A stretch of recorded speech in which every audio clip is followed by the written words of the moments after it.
想象一下，你早晨打开冰箱，拿出一颗看似平凡的鸡蛋，竟然藏着你意想不到的身体秘密武器。今天我们要揭开这颗普通鸡蛋背后的惊人力量，从营养到健康，从厨房小技巧到你可能忽略的危机。别走开，因为你以为自己懂得鸡蛋，其实有不少你从未听过的真相。当我们谈到鸡蛋，许多人第一反应是早餐或炒蛋、煎蛋、蛋糕材料，但这颗蛋的价值远不止于此。它可能是健身爱好者的蛋白来源，也是护眼、护脑的营养宝库，甚至与你每天的饮食习惯、健康指标息息相关。今天我们将带你一路走进这颗鸡蛋的世界，先从它为什么值得你重视，再聊聊你早餐或料理习惯中的误区，还有挑蛋、煮蛋、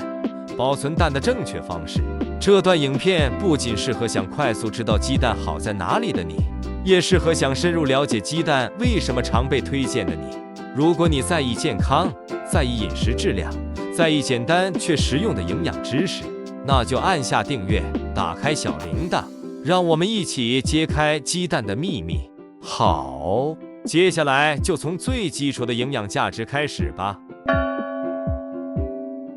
让我们从数字说话。一颗大鸡蛋提供的营养比你想象的还要丰富。根据资料，一颗大鸡蛋约含72卡路里左右，并提供约6克高品质蛋白质。蛋白质是身体建构与修复的重要原料，而鸡蛋几乎包含了人体必需的所有氨基酸。更重要的是，鸡蛋还富含多种维生素与微量元素，像是维生素 A、维生素 B12、维生素 D 以及叶黄素、玉米黄素等护眼抗氧化成分。值得特别注意的是，蛋白与蛋黄的营养分布并不一样，蛋白部分热量低，蛋白质含量高，脂肪几乎为零，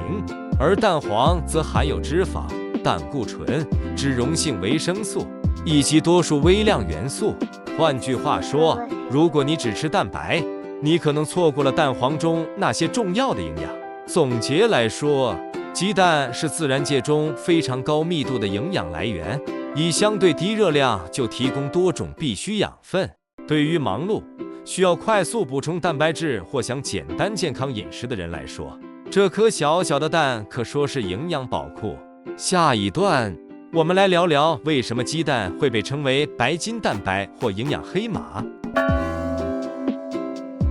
很多健身、减脂、养生族群都会提到鸡蛋是好蛋白来源，这可不是吹嘘。首先，鸡蛋中蛋白质的生物价非常高，也就是说它被人体吸收利用的效率相当出色。再加上鸡蛋本身热量不高，每颗约70到80卡路里，在蛋白质补充上非常划算。其次，鸡蛋的脂溶性维生素，像维生素 A、D、E、K 与微量元素在蛋黄中丰富，这是很多其他蛋白质食物，如瘦肉、鱼不一定同时具备的。再者，鸡蛋还含有胆碱 choline 这种对大脑、记忆、神经功能有益的营养成分，所以鸡蛋不仅仅是补蛋白，更具备多面向的营养价值。但这里也有一个常见迷思，有人认为蛋黄含胆固醇就不健康，因此只吃蛋白。其实，近年研究显示，对大多数人而言，摄取整颗鸡蛋并不会成为心脏病或血脂恶化的主因，而过度的饱和脂肪才是更大的风险。所以，忽略蛋黄反而可能错失许多优质营养。下一段，我们聊聊你可能没注意的鸡蛋料理陷阱。虽然鸡蛋本身很营养，但实际在料理或饮食习惯中，有不少陷阱与误区值得注意。先说一个简单例子，很多人将鸡蛋搭配大量奶油、培根、起司一起吃，这样虽然美味，但热量会一下子飙升。像一颗大型鸡蛋若再加上奶油煎煮，其热量可能从72卡路里变成超过170卡路里。再者，很多健身族只吃蛋白，舍弃蛋黄，认为蛋黄脂肪与胆固醇太多。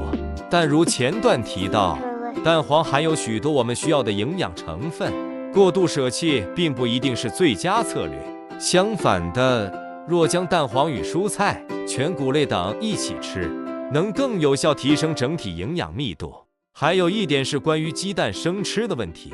虽然有人在健身领域或饮食流行中尝试生蛋白，但生蛋的蛋白质吸收率远低于煮熟，而且还可能有沙门氏菌感染的风险。所以在料理鸡蛋时，要注意调理方式与搭配内容。最后，保存方式也影响鸡蛋的新鲜与安全性。下一段，我们将一起探讨怎样挑选、存放、煮鸡蛋最安心。如果你以为买回家一颗鸡蛋就放冰箱任其摆，那么你可能漏掉了让它发挥最佳效益的小技巧。首先，在挑选鸡蛋时，可以观察蛋壳是否完整、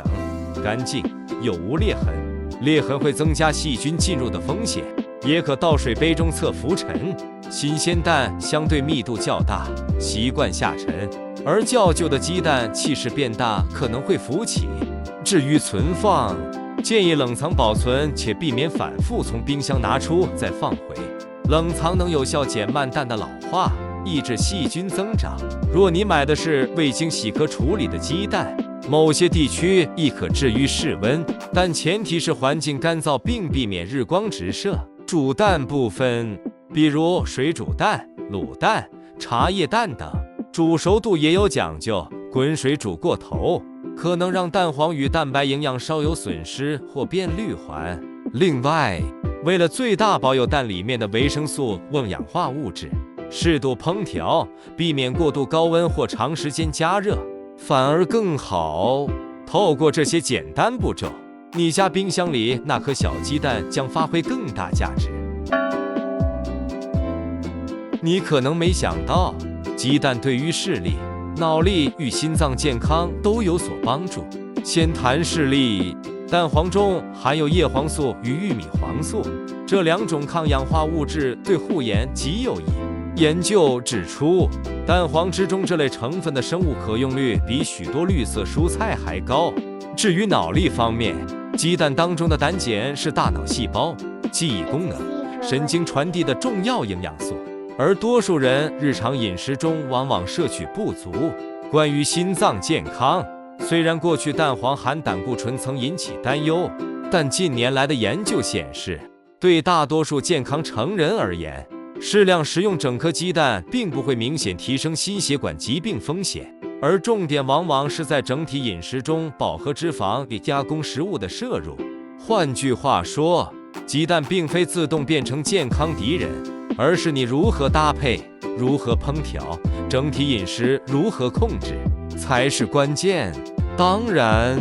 如你本身有特定健康状况，如高胆固醇、心脏病、对蛋过敏等，仍需咨询医师或营养师。但对大多数人来说，家中那颗蛋可说是小而强大的营养助力。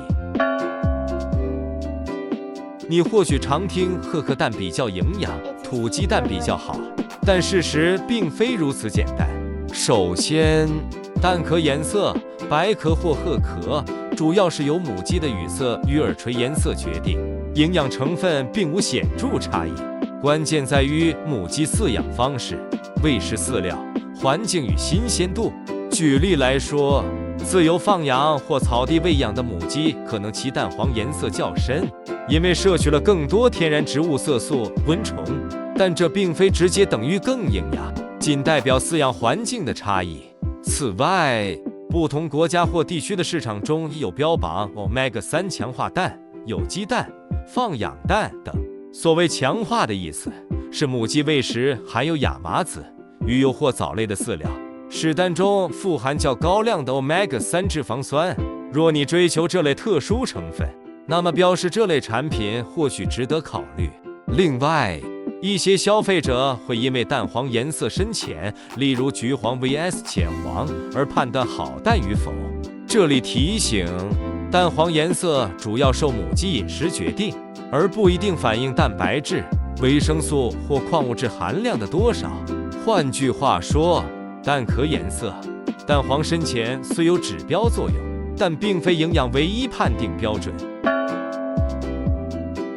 虽然鸡蛋营养丰富，但并不代表可以毫无忌惮地狂吃。首先，有些人对鸡蛋过敏，尤其是蛋白部分，可能出现皮肤痒、呼吸困难、胃肠不适等症状。若你有蛋过敏或怀疑过敏，务必避免或先咨询医师。其次，鸡蛋曾因蛋黄中的胆固醇而被质疑会提升心血管风险，但如前所述，近年研究指出，对于健康成人而言，适量食用整颗鸡蛋，例如每日1颗或每周几颗，在总体饮食中并不是主要风险。不过，若你本身已有血脂过高、动脉硬化、糖尿病等疾病，那么在增加蛋类摄取前，建议先与医师或营养师讨论。再者，一颗鸡蛋若未熟透，存在少许的食源性病菌，如沙门氏菌风险，因此建议避免大量生吃或超低熟度食用，并在烹调、储存过程保持清洁，避免破裂；冷藏保存，避免与生鲜交叉污染。最后，尽管鸡蛋不罪恶，但若你在日常饮食中搭配过多高饱和脂肪、加工肉品、奶油、起司，那么问题并非来自鸡蛋本身，而是整体饮食结构失衡。所以，把鸡蛋放在一个均衡饮食的框架中，效果更佳。感谢你一路看到这里，希望你对这颗看似平凡的鸡蛋有了全新的认识。从营养价值、料理技巧、挑选存放、种类差异，到安全食用的提醒，下一次你在早餐桌前，在菜市场选蛋，在煮蛋时，都能多一分智慧，多一分安心。如果你从这段影片中学到1、2件事，或是觉得哪个部分特别对你有帮助，欢迎在留言区告诉我你最想试试看的鸡蛋料理或鸡蛋挑选技巧。最后，别忘了订阅我的频道，按下喜欢按钮，开启小铃铛，这样你就不会错过更多类似这样深入又实用的饮食与健康影片。也请帮忙分享给你身边那位总是吃蛋白却舍弃蛋黄的朋友，或是那位觉得蛋好像只能早餐的朋友。下次影片见，愿你的每一颗鸡蛋都变成健康与美味的助力。再会。